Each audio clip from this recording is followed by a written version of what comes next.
We're about to launch into an exploration of a figure who didn't just act in American cinema, he fundamentally rewired it. Marlon Brando. Born in 1924, died in 2004. I mean, his career spans 6 decades. It's this huge, complicated landscape of just revolutionary performances, incredible successes, but also some infamous flops. And deep, often contradictory personal turmoil. Right. And when you just look at the accolades, his status is undeniable. 2 Academy Awards, 3 BAFTAs, 2 Golden Globes. The awards prove the impact. But our goal here, going through this stack of source material, is to get beyond the stats. We want to synthesize the career, the personal life, the intense controversies to really understand the man who, for all his fame, is still a total enigma. Absolutely. And I think the central paradox, the thing we really have to track for you, is in his professional life. He was a revolutionary. He was celebrated for bringing this gritty, authentic realism to the screen, a commitment that felt almost sacred. But then, by the middle of his career, he was treating the entire profession with such open contempt that studios were, frankly, terrified of him. So how did that happen? How does that firebrand rebel turn into the reluctant, often dismissive legend? That's what we need to figure out. And to do that, you have to start with the tectonic shift he caused in acting itself. Brando is, rightly credited with being the one who brought the Stanislavski system, what we call method acting, to mainstream America. This was back in the 1940s. The sources show he started his training at the dramatic workshop at the New School. That was under the German director Erwin Piscator. Piscator was important, yes, but it was his mentor, Stella Adler, who really unlocked his potential. She defined his entire technique. She was so instrumental because she taught him to use the Stanislavski system in a very specific way, to explore both the internal life and the external circumstances of a character to get to absolute realism. It required imagination, observation. It forced the actor to really think about the character's world. And we have to stop here for what is maybe the quintessential Brando anecdote. It just shows this innate insight he had from the very beginning. The chicken story. The chicken story. Adler would tell this story from a class exercise. She told the students, okay, act like chickens. And then she suddenly adds, a nuclear bomb is about to fall. And most of the actors, understandably, they start running around, clucking, screaming in this big theatrical panic. But not Brando. He just sits down, calmly, completely still, and pretends to lay an egg. When Adler asked him what he was doing, why he wasn't panicking, his reply was just so simple. I'm a chicken. What do I know about bombs? And that's it right there. That moment is the core difference. It's not about playing the emotion. It's about playing the reality of the character in their context. A chicken doesn't understand nuclear war. So panic is illogical. That immediate, authentic grasp of character motivation is what set him apart from day one. And that takes us directly to the context around the method itself. Because while we say method actor and think of Brando, it's so important to understand his loyalty was to Stella Adler. And he had this vehement, lifelong rejection of Lee Strasberg. Oh, complete hostility. He viewed Strasberg, who ran the actor's studio, as an exploiter. He accused him of taking credit for the success of actors like himself, actors he'd barely even worked with. And the sources are very clear. For Brando, Strasberg's version of the method, which was all about emotional recall, dredging up your own past trauma to fuel a performance, he saw that as damaging and, frankly, unnecessary. He much preferred Adler's focus on imagination and external research. And he didn't mince words. He said it plainly. Strasberg never taught me anything. Stella did, and later Kazan. It wasn't just a personal fight. It was a fundamental disagreement over the craft. He wanted dialogue to feel like a real conversation. He rejected that formal, theatrical delivery of old Hollywood, which he said was like breakfast cereals, predictable, all the same. He wanted something raw. So with this new technique, he starts his career in the mid-1940s. His first professional gig was in Summer Stock Theater in Sayville, New York. And even in these very early roles, the pattern was already there.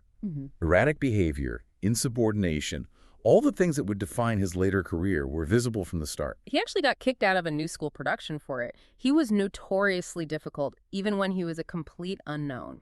But the talent was so obvious, so unmistakable, that he was discovered almost immediately. His official Broadway debut was in 1944, I Remember Mama, and he started getting recognized right away. He won back-to-back Theatre World Awards in 1946 for Candida and Truck Lane Cafe. But the picture the sources paint is of an actor who is just magnetically talented, but also deeply disruptive. And you see that perfectly during his tour with the legend Tallulah Bankhead in The Eagle Has Two Heads. That was in 1946. Bankhead hired him even after a terrible audition because she saw the potential. Mm. But the clash of styles, it was immediate. She was a classic theatrical star, loud and formal. And Brando, who saw in her heavy drinking and big personality a painful reminder of his own mother, he just delighted in provoking her. The accounts are amazing. He would do these subtle things to sabotage her concentration, like scratching his crotch or picking his nose right before her big monologue. It was pure rebel behavior, all to disrupt the formality he despised. He deliberately mumbled through a dress rehearsal, pushing the producer to a breaking point. And when producer finally exploded, demanding Brando prove he could project his voice, Brando just unleashed the lines with his terrifying, powerful force. And here's that insight again.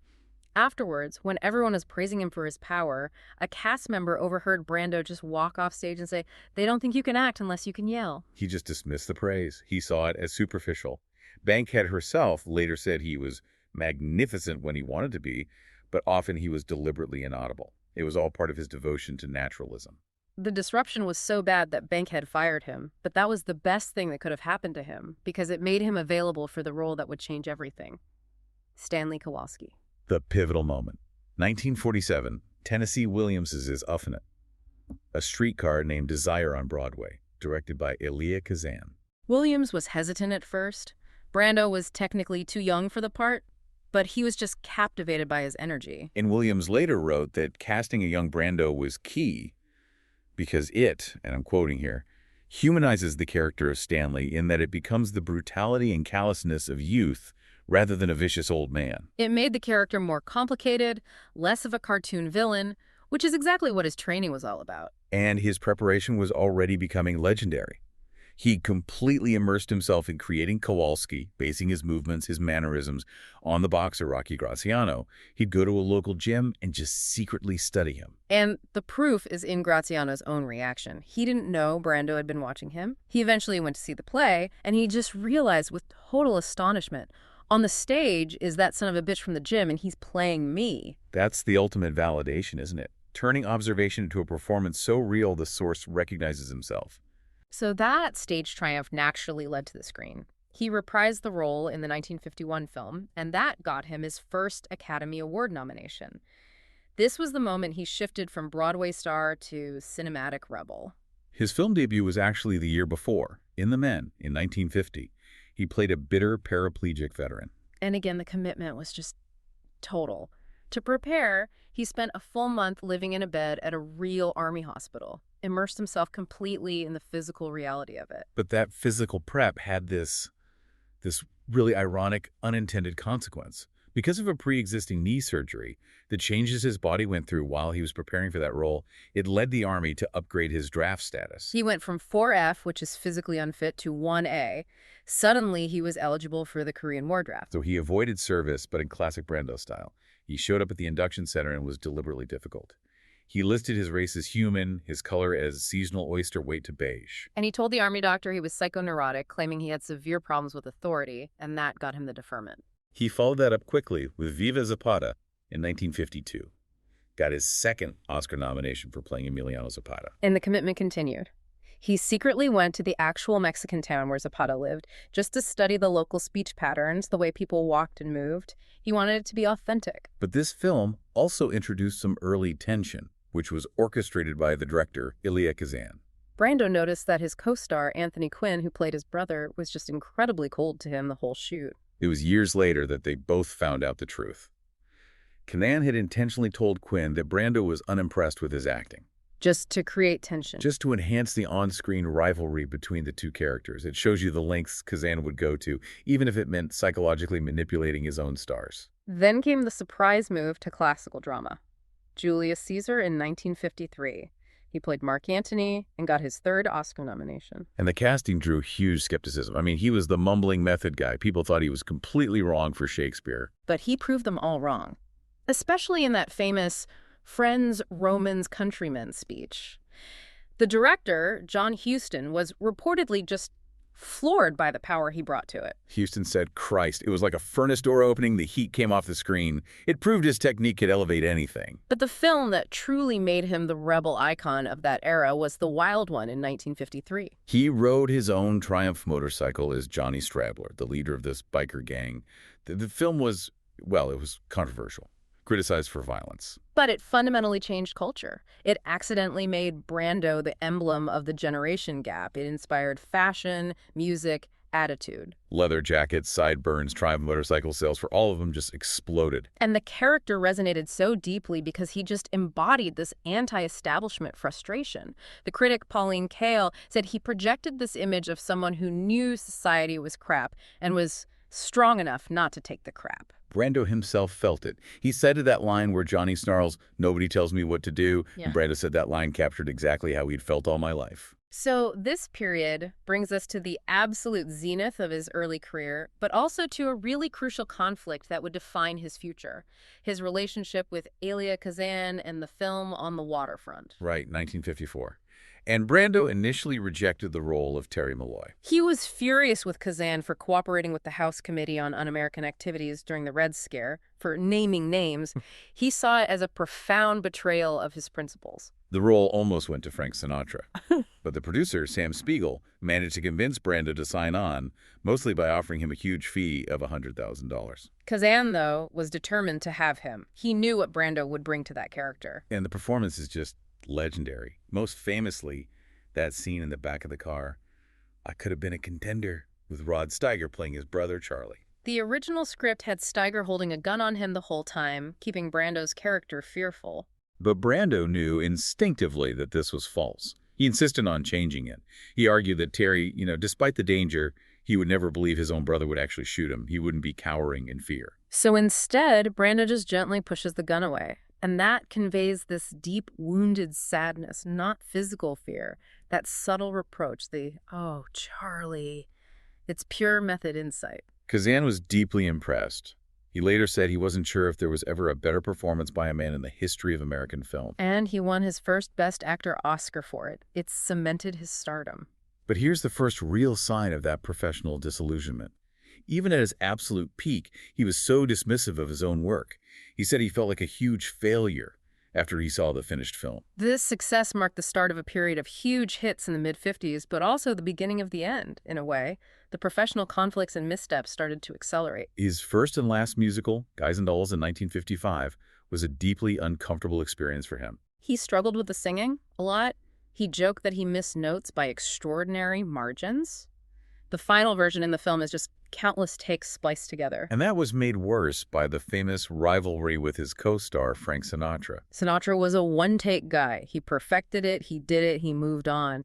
And he hated Brando's method style, which required endless takes improvisation. He famously called Brando the world's most overrated actor and, of course, mumbles. Their styles just clashed constantly on set. He had other hits, like Sayonara in 1957. That got him another Oscar nomination, and it was a huge commercial success. He negotiated a deal for 10% of the gross, which made him a millionaire.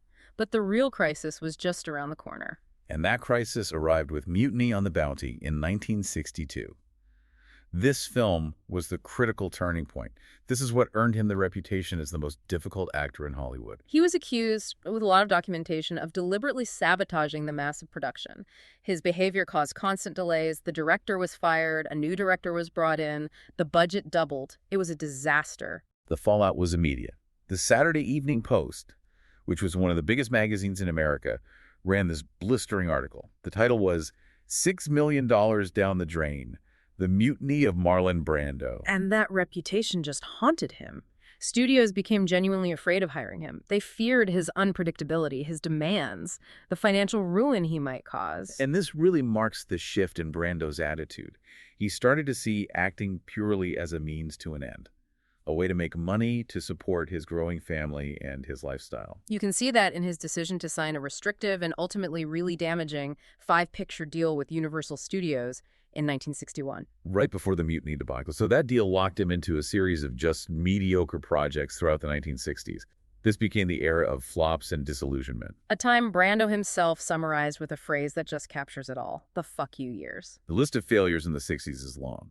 Bedtime Story, The Appaloosa, a countess from Hong Kong, and the sources suggest he made a lot of these just to fulfill the contract, without his usual immersion or preparation. A Countess from Hong Kong was especially disappointing for him. He found the director, the legendary Charlie Chaplin, to be incredibly authoritarian.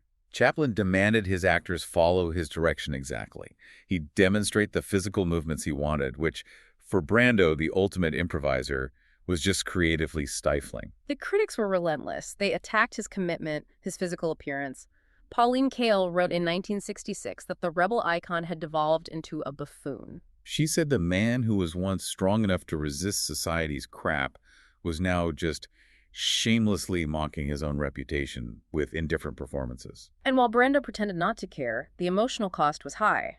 In the documentary Listen to Me, Marlon, using his private audio recordings, he confessed that the constant criticism hurt a lot.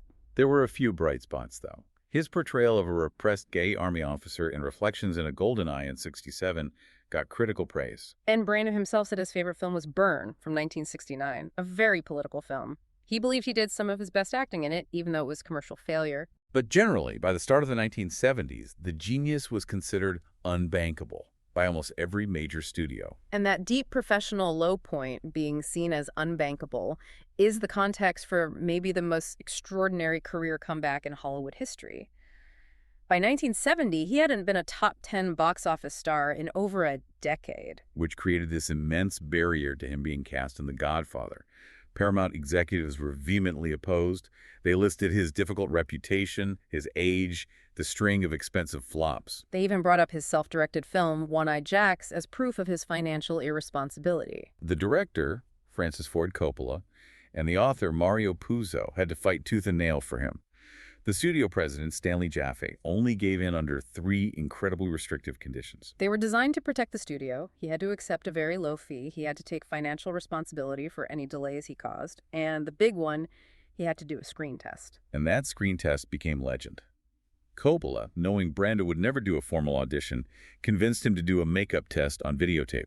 Brando improvised the look himself, famously stuffed cotton balls in his cheeks to get that jowly, puffed look. The transformation was so total, so convincing. When the president of Paramount's parent company saw the tape, he was stunned. He asked, "What are we watching? Who is this old guinea?" The test worked. Brando was signed for a shocking initial fee of just $50,000. But that fee was a bit misleading. His contract included a percentage of the film's gross.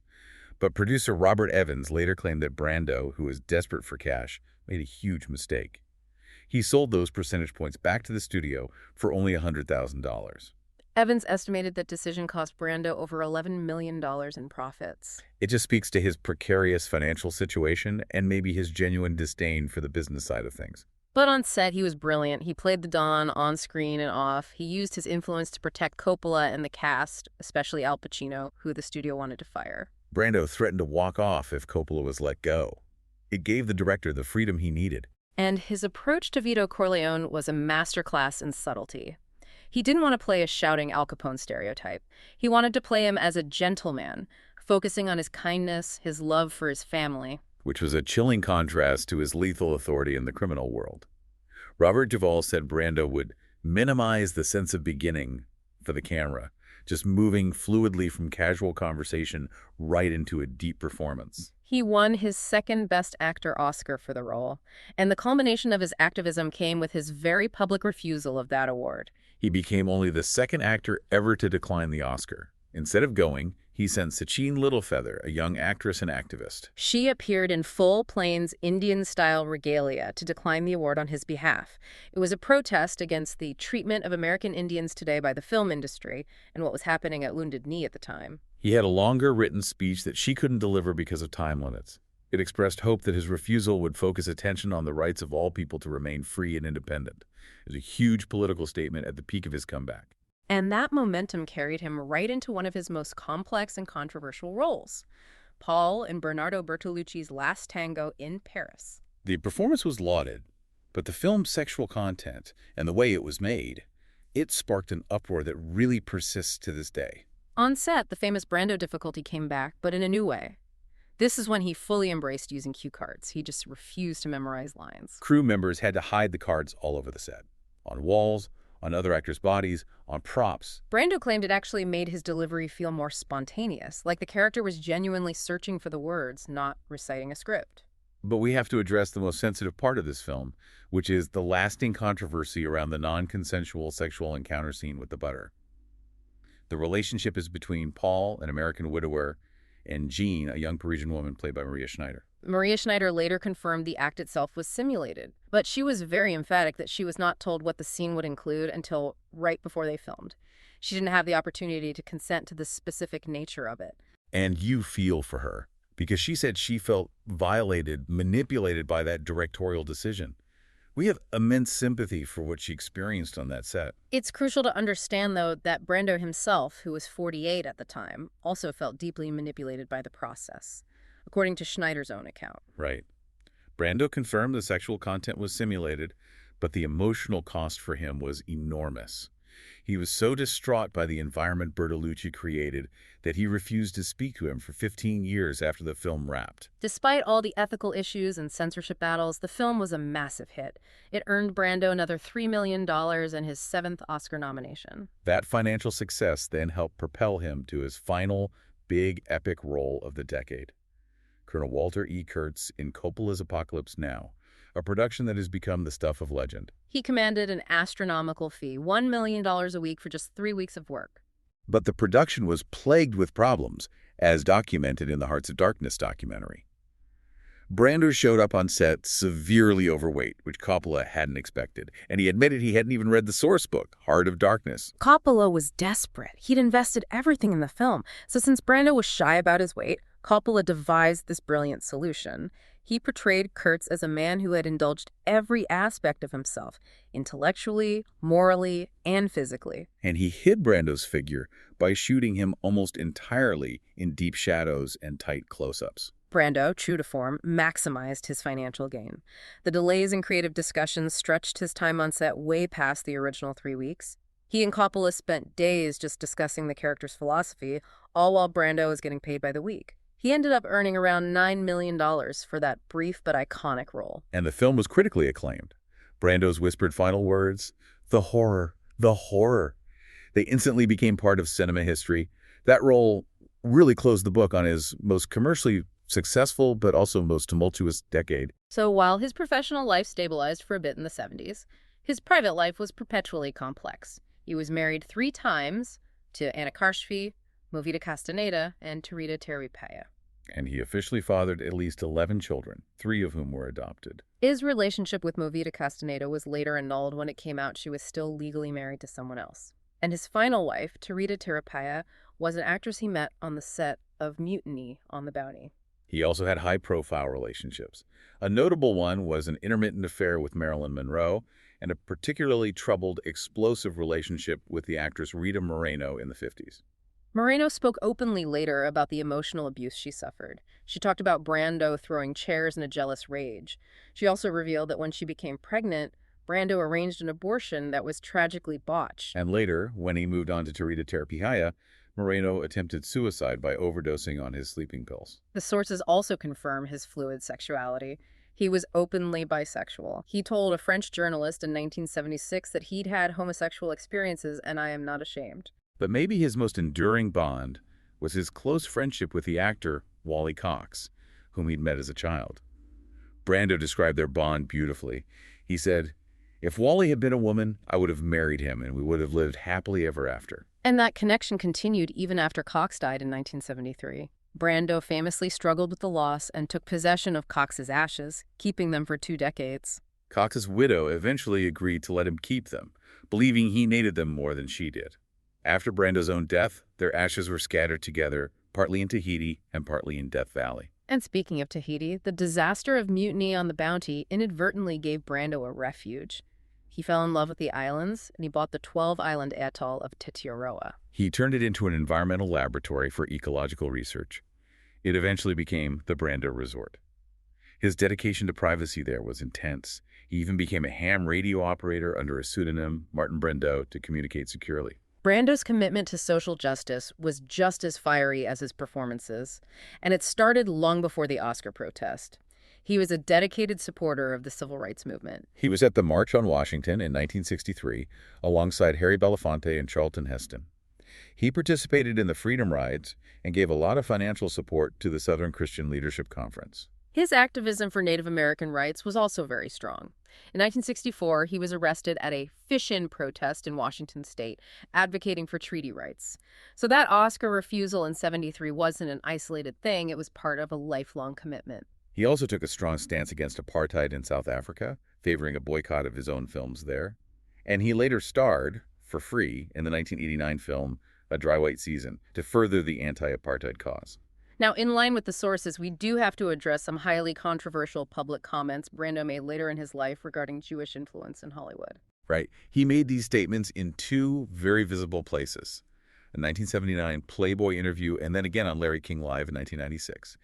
He made comments suggesting that Jewish people were watchful over how they were portrayed on screen, ensuring positive representation, while other groups were consistently besmirched. It's essential we report these statements impartially, as they are in the historical record and the source material. After the 1996 broadcast, his Jewish agent, Jay Cantor, publicly defended him. He stated that Brando had often expressed his deep fondness for the Jewish people and was a known supporter of Israel. We're relaying this information strictly as it's reported in the provided sources, maintaining impartiality. After he officially retired in 1980, Brando would come back to acting every so often, usually driven by financial need or a political cause. His free appearance in A Dry White Season in '89 earned him another Oscar nomination and the Best Actor award at the Tokyo Film Festival, even though he later publicly disapproved of how the director had edited the film. He had one last big moment of critical and commercial success with The Freshman in 1990. He did this expert self-parody of his Vito Corleone character. Critics raved.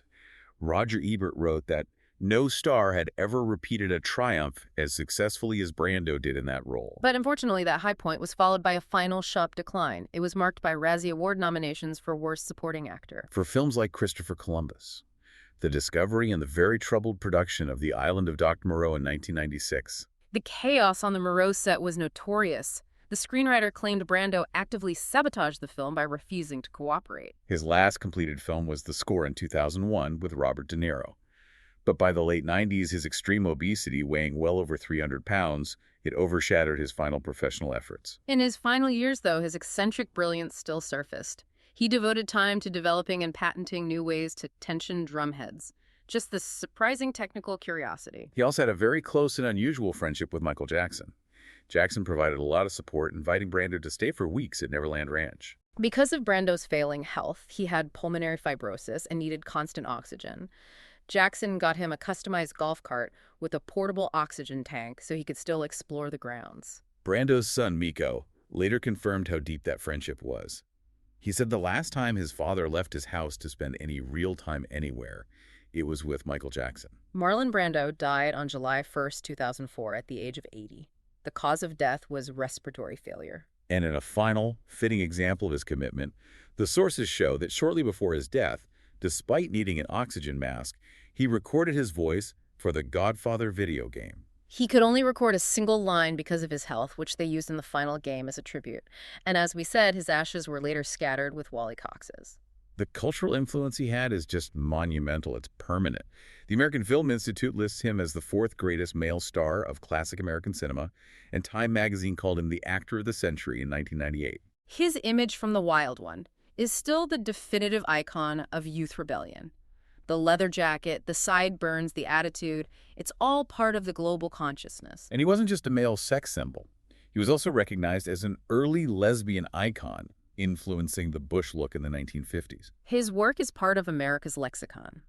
The line, "I could have been a contender," is instantly understood. His influence on music is everywhere. From Bruce Springsteen singing "I Could Walk Like Brando" to Bob Dylan referencing the Godfather Brando. That rebel image was so pervasive that Honda launched their famous "You Meet the Nicest People on a Honda" campaign, specifically to combat the outlaw image motorcycles got from the Wild One. His revolutionary contributions to acting changed everything. He brought a sense of gritty, painful realism that altered what audiences expected from an emotional performance on screen. But we have to remember the limits he saw in his own method. He admitted that while it worked wonders for contemporary drama, it failed him for classical stuff like Shakespeare, where you cannot mumble, you need a different discipline. Which brings us back one last time to that great paradox that defined him. Brando confessed that his complicated, painful childhood, his emotional insecurity, his search for love at all, helped him as an actor. It fueled his intensity. But he also admitted that authenticity came at a devastating personal cost. He never went back to the stage after his first Broadway success because the emotional demands were just too much. He described performing Stanley Kowalski 8 times a week as an emotional grind, forcing himself to yell, scream, cry, and relive those wrenching emotions over and over. So, considering how his whole revolutionary approach relied on digging into that raw, painful, emotional truth, the sources really compel us to ask this final provocative question for you to consider. Does the life story of Marlon Brando suggest that the pursuit of profound creative influence, when it's based on personal emotional truth, ultimately comes at the insurmountable cost of personal happiness and professional consistency? Thanks for listening.